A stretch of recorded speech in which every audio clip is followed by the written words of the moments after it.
ये जो डॉक्टर नमिता वाला मामला है, ये कोई इतना लाइट नहीं, इतना मामूली भी नहीं है। और बिलीव मी कि मैंने अपनी जिंदगी में कभी ये सोचा भी नहीं था कि मैं जिंदगी में कभी ऐसा वाकया या ऐसा अमल देखूंगा या सुनूंगा, और क्या ऐसा रियल लाइफ में भी हो सकता है।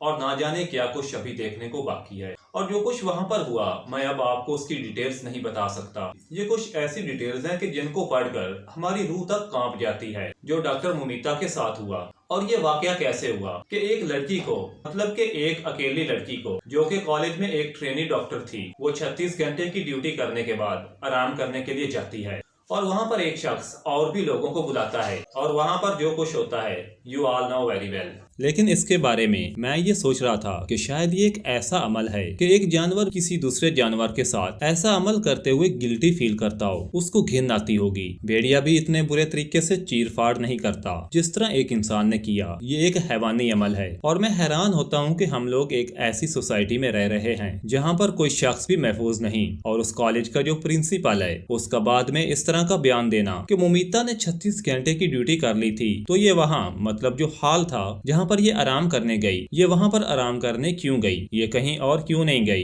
रात के 2 बजे इस लड़की की अपनी माँ से भी बात होती है, जब ये अपनी ड्यूटी के दौरान कुछ खा पी रही थी, और उसके बाद ये सेमिनार हॉल में आराम करने के लिए चली जाती है। वहाँ नमिता के साथ जो कुछ हुआ, पूरे इंडिया में ये खबर फैल चुकी है। पूरा इंडिया इसके ऊपर एहतजाज कर रहा है, प्रोटेस्ट कर रहा है। जितने भी मेडिकल डॉक्टर्स हैं वो सड़कों पर आ गए हैं। लेकिन मेरा ये सवाल है कि ये बाद में क्यों होता है, पहले ये सारी चीजें क्यों नहीं होती, पहले ये अवेयरनेस क्यों नहीं फैलाई जाती। इसमें एक बहुत इंपॉर्टेंट बात है जो मैं आपसे करना चाहता हूँ। इसमें तरबियत का फैक्टर बहुत अहम है। मतलब कि किसी ऐसे बंदे से रिलेशन, मतलब कि एक गैर महरम के साथ एक नाजायज तल्लक बनाना, जिससे इस्लाम भी सख्ती से मना करता है। बहरहाल उसने तो शायद इस्लाम को स्टडी नहीं किया था, लेकिन इस तरह का एक नाजायज तल्लक कितना खतरनाक साबित हो सकता है। अब जब सारी इन्वेस्टिगेशंस की गई, उसकी जो डेड बॉडी पुलिस को मिली, तो उस डेड बॉडी के साथ एक ब्लूटूथ डिवाइस भी मिली जो अक्सर लोगों ने लगाई होती है। अब ये जो एक शख्स सब कुछ करने वाला था, उसने बाद में अपने दोस्तों वगैरह को भी बुलवाया और मिलकर ये सब कुछ किया।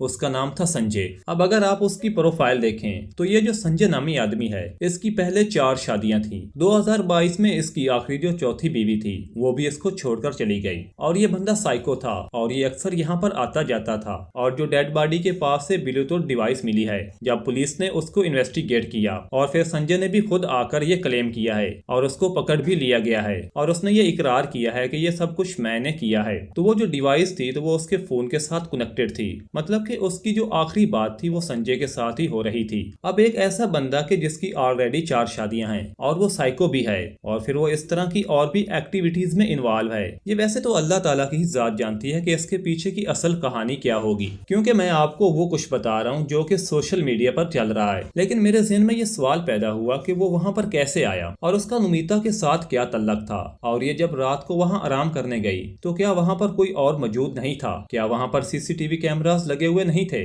ये सारे सवाल हैं जो कि यकीनन आपके ज़हन में भी आ रहे होंगे। अब लोग ये सवाल उठा रहे हैं कि वो रात के 1 या 2 बजे वहाँ क्या करने गई थी, सेमिनार हॉल में ही क्यों गई थी। और फिर जब ये सब कुछ हो चुका था, तो नमिता ने उसके बाद सुसाइड किया, और फिर उसके माँ बाप को बताया गया कि आपकी बेटी ने सुसाइड कर लिया है। फिर उनकी एक नेबर का इंटरव्यू भी वायरल हो रहा है, जिसके अंदर वो बता रही हैं कि नमिता की जो माँ है वो मेरे पास आई, और वो धाड़े मार मार कर रो रही थी, और वो कह रही थी कि मुझे पुलिस स्टेशन से कॉल आई है कि आपकी बेटी ने सुसाइड कर लिया है। वो कहती है कि मुझे समझ नहीं आ रहा कि कब, कैसे और क्यों। अभी 2 बजे रात को तो मेरी उससे बात हुई। तो अब यहाँ एक ये सवाल भी पैदा होता है। अब ये सब कुछ होने के बाद वहाँ का जो प्रिंसिपल है, उसकी अगले दिन किसी और कॉलेज के अंदर ज्वाइनिंग है, और वो रिजाइन कर जाता है। तो सवाल ये है कि क्या उसको इन सारी चीजों का पहले से ही पता था, या फिर उसने प्रेशर के अंदर आकर रिजाइन किया। अब इंडिया की पूरी डॉक्टर्स कम्युनिटी एहतजाज कर रही है। अब नमिता के माँ बाप का क्या फ्यूचर होगा। मतलब कि जब बच्ची पैदा होती है, तो माँ बाप ने उसके लिए कितना कुछ सोचा होता है, और बच्चियों से वैसे भी माँ बाप को ज्यादा प्यार होता है। तो मेरे ख्याल में अब लोग बच्चियों के लिए शायद इस वजह से भी परेशान है कि वो महफूज नहीं है।